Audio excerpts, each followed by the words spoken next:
क्या भास्कर और वेद को लगेगा शॉक? क्या भास्कर का मिशन आनंद होगा अबॉर्ट? नमस्कार दोस्तों, मैं हूं आपकी होस्ट पंखुरी और आप सबका बहुत बहुत स्वागत है बॉलीग्रैड स्टूडियोज़ में। दोस्तों, अमिताभ बच्चन और राजेश खन्ना की 1971 की फिल्म आनंद, इस फिल्म ने लोगों की ज़िंदगियों में जितनी रोशनी की थी उतनी ही रोशनी अब ये फिल्म अमिताभ बच्चन के पोते यानी कि डॉक्टर भास्कर के पोते भास्कर, जिसका रोल निभा रहे हैं सिद्धांत चतुर्वेदी, उनके भी ज़िंदगी में डाल रहा है। प्रोफेशन से जो ये राइटर है भास्कर, वो अपनी करियर में स्टक हो गया था, लेकिन फिर उसे अपने दादाजी की लिखी हुई किताब आनंद मिलती है और वो सोचता है कि उस ज़माने का आनंद जब ऐसा था तो आज के ज़माने का आनंद कैसा होगा, और इसीलिए वो खोज में निकल जाता है आज के ज़माने के आनंद के कैरेक्टर के लिए अपनी कहानी में इंक्लूड करने के लिए। भास्कर का मैनेजर वेद जब वहाँ पर आता है तो भास्कर उसे ये प्लान सुनाता है और उसके बाद वेद उसे एक मेंटल हॉस्पिटल ले जाता है ताकि अपना ये वाहियात आइडिया वो छोड़ दे। लेकिन वहाँ पर पहुँचकर उनकी मुलाकात एक साइकेट्रिस्ट डॉक्टर आनंद से होती है, जिसका रोल निभा रहे हैं राजकुमार राव। भास्कर और वेद कुछ दिनों बाद फिर से उसी मेंटल हॉस्पिटल पहुंचते हैं और वो फिर से डॉक्टर आनंद से मिलते हैं, लेकिन इस बार उनके साथ डॉक्टर आनंद के साथ एक लेडी है जो कि स्नो वाइट के ड्रेस में खड़ी है और उनसे खूब इंग्लिश में बातें कर रही है। और जब वो लेडी इन दोनों को देखती है तो डॉक्टर आनंद की तरफ मुड़ती है, उनसे कुछ बात करती है, जिसका आंसर डॉक्टर आनंद भी उसी के लैंग्वेज में देते हैं और फिर वो दौड़कर इन दोनों को गले लगा लेती है और कहने लगती है, oh my god my sons, you are alive, I was so scared. और फिर ये दोनों हक्के बक्के रह जाते हैं। जब वो डॉक्टर आनंद की तरफ देखती है तो डॉक्टर आनंद भी उसी स्पीड में भागते हुए आकर इन दोनों को गले लगा लेते हैं और इनके कान में फुसफुसाकर कहते हैं कि इसकी एक्टिंग करो, जैसा ये कह रही है वैसा ही करो। और वो दोनों भी ऐसा ही करने लगते हैं और अपनी टूटी फूटी इंग्लिश में बोलते हैं, yes mom we alive but why you English, English has gone long back. अब इनकी टूटी फूटी इंग्लिश सुनकर वो औरत इनकी तरफ घूरने लगती है और डॉक्टर भास्कर से कहती है, आज क्या हॉस्पिटल में नए पागल आए हैं, और फिर वहाँ से दौड़ती हुई निकल जाती है। ये स्नो वाइट लेडी की इतनी फ्लुएंट हिंदी सुनकर ये दोनों शॉक रह जाते हैं और डॉक्टर आनंद से पूछते हैं कि आखिर ये स्नो वाइट के ड्रेस में हमेशा क्यों घूमती रहती है। इस बात पर डॉक्टर आनंद उनसे कहते हैं कि दरअसल इस लेडी की बेटी एक एक्सीडेंट में मारी गई थी और इस लेडी की बेटी को इसके साथ स्नो वाइट का गेम खेलना बहुत ही पसंद था, इसीलिए शौक के कारण ये वहीं पर अटकी हुई है, हमेशा अपनी बेटी के साथ स्नो वाइट ही खेलती रहती है और इसी तरीके से यहाँ पर रहती है। अब डॉक्टर आनंद इन दोनों को टूर पर ले जाते हैं पूरे मेंटल हॉस्पिटल के और कई सारी कहानियाँ इनके सामने रखते हैं। इसी बीच जब भास्कर को आनंद ये सब दिखा रहा होता है और इनके बारे में बता रहा होता है, उसके एक्सप्रेशंस बहुत ही जल्दी जल्दी चेंज हो रहे होते हैं और ये काफ़ी सारा मूड स्विंग्स देखते हैं। अब डॉक्टर आनंद तो भास्कर को कहानी सुना रहे हैं, लेकिन भास्कर का पूरा ध्यान डॉक्टर आनंद के ऊपर ही है और वो मन ही मन ये सोच रहा है कि आखिर इस आदमी का मूड इतना जल्दी जल्दी कैसे बदल रहा है, इसके एक्सप्रेशंस इतने जल्दी कैसे बदल रहे हैं। और फिर वो डॉक्टर आनंद से क्वेश्चन पूछता है। तब डॉक्टर आनंद उसे कहते हैं, मेंटली अनहेल्दी होने का यही तो फ़ायदा है कि लोगों को पता नहीं चलता कि तुम कैसे हो। फिर डॉक्टर आनंद उन दोनों को एक छोटे बच्चे की कहानी सुनाने लगते हैं और जैसे ही वो बच्चे के बारे में बात कर रहे होते हैं, उनके फेस पे ज़रूरत से ज़्यादा स्माइल होती है और वो खूब चुलबुले अंदाज में उनसे बात कर रहे होते हैं। जहाँ दूसरी तरफ वो दूसरे कमरे में जाते हैं, वहाँ पर एक पेशेंट को देखकर उनका आवाज़ का टोन बिल्कुल सैड में बदल जाता है खुशी से। और उसके बाद जब वो तीसरे पेशेंट के पास जाते हैं जिसका पैर बंधा होता है जंजीर से, उसके पास जाते ही ना तो उनके फेस पे हंसी का एक्सप्रेशन होता है, ना ही सैडनेस का एक्सप्रेशन होता है, कोई भी एक्सप्रेशन नहीं होता, बिल्कुल न्यूट्रल होते हैं। और वेद और भास्कर ये दोनों ही इस चीज़ को नोटिस कर रहे हैं कि कितनी जल्दी जल्दी डॉक्टर आनंद का मूड स्विंग हो रहा है।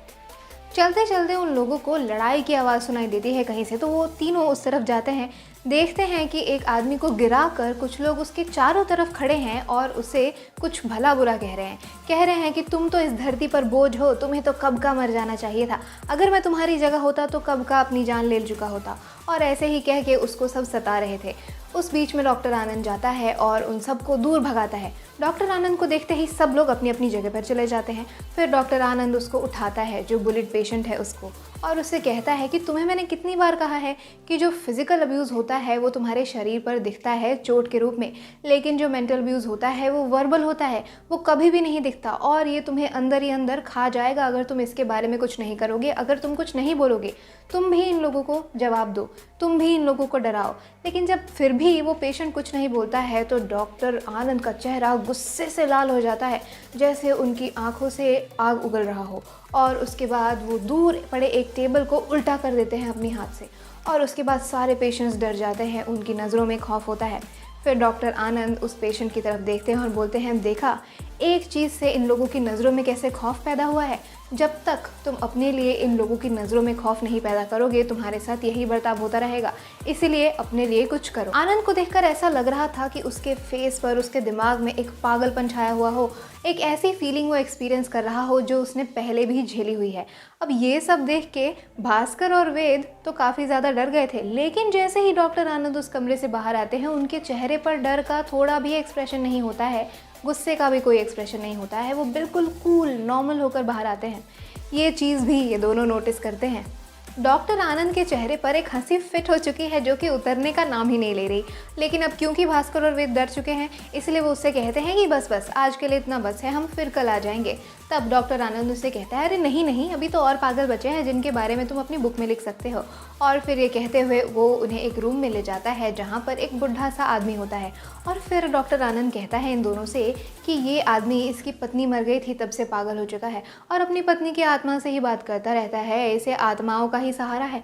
और तब भास्कर पूछता है, आत्माओं से बात करता है? और ये सुनते ही डॉक्टर आनंद उनकी तरफ मुड़ते हैं और ज़ोर से दहाड़ते हैं। ये दोनों डर के मारे गिर जाते हैं और फिर उठकर वहाँ से भागते हैं। भागते भागते ये दरवाजे पर एक आदमी से टकरा जाते हैं और फिर से गिर जाते हैं। अब जैसे ही ये दोनों होश में आते हैं, अपने आप को संभालते हैं, खड़े होते हैं तो देखते हैं इनके सामने एक दूसरा आदमी खड़ा है और ये रोल निभा रहे हैं पंकज त्रिपाठी। और फिर पीछे से ज़ोर ज़ोर से हंसने की आवाज़ आती है। जैसे ही ये दोनों पीछे मुड़ते हैं तो देखते हैं कि डॉक्टर आनंद ज़ोर ज़ोर से हंस रहे हैं। अब इस बात को देखकर डॉक्टर त्रिपाठी बोलते हैं कि अगर मुझे पता होता कि तुम अपने आने वाले मेहमानों के साथ ऐसा करोगे तो मैं पूरा हॉस्पिटल तुम्हारे भरोसे छोड़कर ही नहीं जाता। और फिर आनंद इस बात को सुनने को तैयार ही नहीं है, वो तो लगातार ज़ोर ज़ोर से हंसे जा रहा है। उसके बाद डॉक्टर त्रिपाठी अपने आप को इंट्रोड्यूस कराते हैं और कहते हैं, मैं हूँ इस हॉस्पिटल का इकलौता डॉक्टर पंकज त्रिपाठी। ये सुनकर इन दोनों के होश उड़ जाते हैं। अगर ये इकलौता डॉक्टर है इस हॉस्पिटल का, तो आखिर ये डॉक्टर आनंद बनकर कौन घूम रहा है? और क्या ये पेशेंट है या सच में कोई डॉक्टर है? आनंद तो अभी भी हंस रहा था। ये दोनों बहुत डर जाते हैं और वहाँ से भागकर अपनी कार में बैठ जाते हैं। कुछ दूर जाने के बाद इन दोनों की सांस में सांस आती है और फिर दोनों आपस में बात करने लगते हैं कि आखिर ये सब हुआ क्या वो डॉक्टर पागल था? और इसके बाद वेद तो बहुत ही डरा हुआ होता है, लेकिन भास्कर के माइंड में कुछ ना कुछ चल रहा होता है।